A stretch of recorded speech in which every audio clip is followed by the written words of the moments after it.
everyone, Andrew here, bringing you another video review, and today we're going to be doing Superman, War of the Supermen. Take a look at this comic cover right here. Now, War of the Supermen is the last part of the New Krypton series, which has been in the Superman comics for quite some time now. And it's written by James Robinson. And I'm going to be honest, I don't really have a steady opinion of James Robinson as a writer. A lot of people say that he's a great writer and praises his work on Starman, but I really haven't seen anything good come out of him. I mean, I read Cry for Justice, and that was just the most despicable thing to come out of the Justice League, and it still left a bad taste in my mouth. Granted, there were elements outside of the comic and outside of James Robinson's control that affected what happened in that comic, but it still was just an atrocious mess that he was part of. And he did write a good chunk of the New Krypton series up to this point. Jeff Johns writing the other part, and it was okay, but there was some downfalls to it too. So I really don't have a good enough opinion of him as a writer. It would be unfair for me to criticize him and judge him fully because, well, I haven't read a lot of his good stuff. I've only read the stuff that has been, well, less than impressive. So the question is this. Will War of the Supermen turn me over to James Robinson? Will it make me put him on my good side? Or will it absolutely suck? Well, we're just going to have to read and see. Let's go into the story. The story picks up exactly where Last Stand of New Krypton left off, in that Krypton is trying to recover from the attack from Brainiac. And General Zod decided to declare war on Earth because of their involvement in the attack, particularly Luthor's hand. Now, General Zod may seem pissed, but he's actually quite happy because, see, General Zod represents a unique part of Kryptonian heritage. Kryptonians were originally a war-bearing race. They were absolute mongrels. They would go out, conquer, destroy. Eventually they got pacified and they decided to do science fair projects, but they were war-bearing people, and this can be seen in General Zod. So even though he seems pissed, he's actually quite happy, because he's going to war, and he loves war. However, Earth is not completely defenseless. Luthor and General Lane has cooked up some interesting defenses against the Kryptonians. And while all this is going on, Superman is caught in between, trying to protect his home, while also protecting his people. So, will New Krypton invade Earth? Will Earth be able to defeat New Krypton? What will happen to New Krypton and all the Kryptonians? And what will happen to Superman when all is said and done? Those are questions that will be answered once you read the book. So let's get into good, bad, and whether or not you should get it. Good. Well, the first good is that Superboy comes off as a badass in this. I often criticize Superman's comics for not really utilizing the Superman family that much. I mean, if you look at Batman comics, even though Batman's a loner, all of his supporting characters show up, and all of them get a good amount of face time. Even people like Azrael, who is really not one of the more popular sidekicks, shows up and gets face time.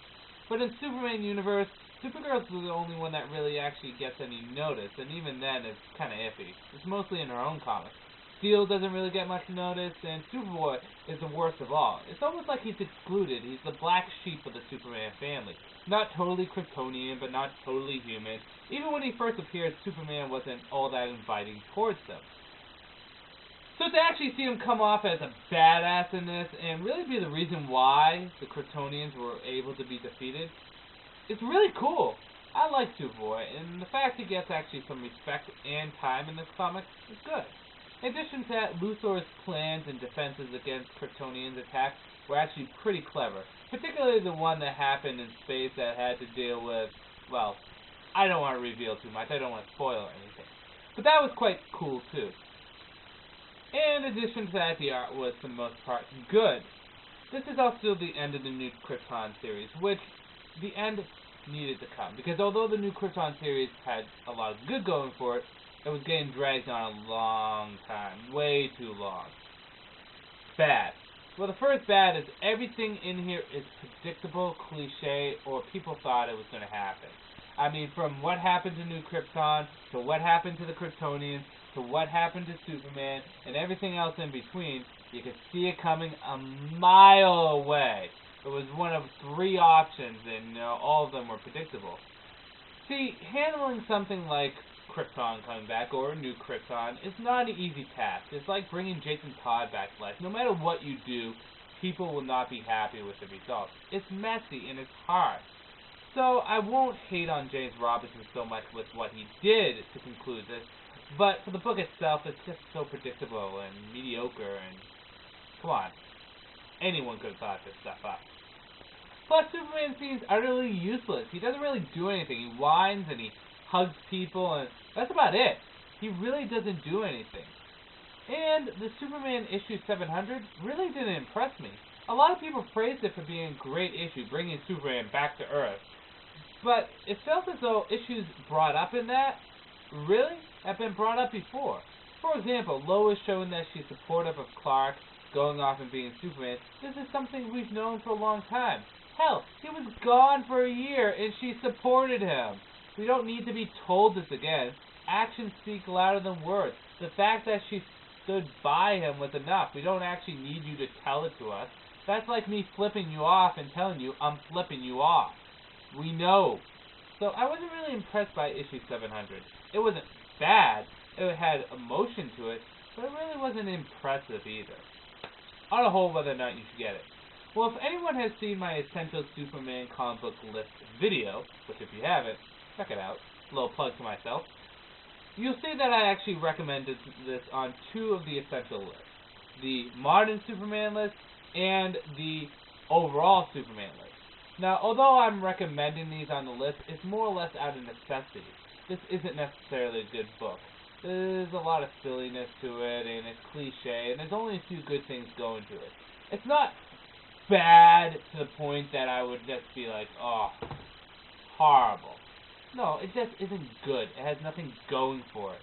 Unless you're really, really committed to the new Krypton material like I was, it's something that you should definitely avoid. And if you avoided the new Krypton material in general, you have to avoid this, because it really isn't good. However, if you need to get it, if it's something that you have to get, I recommend waiting. Wait till it comes out in trade, or get it online for cheap, or find it at a Comic-Con or at a comic sale. I mean, getting this at full price is just a kick in the nuts. I mean, it's $19 for a hardcover that sucks. So with that said, I'm going to end this review here. This is Andrew saying, peace out for now.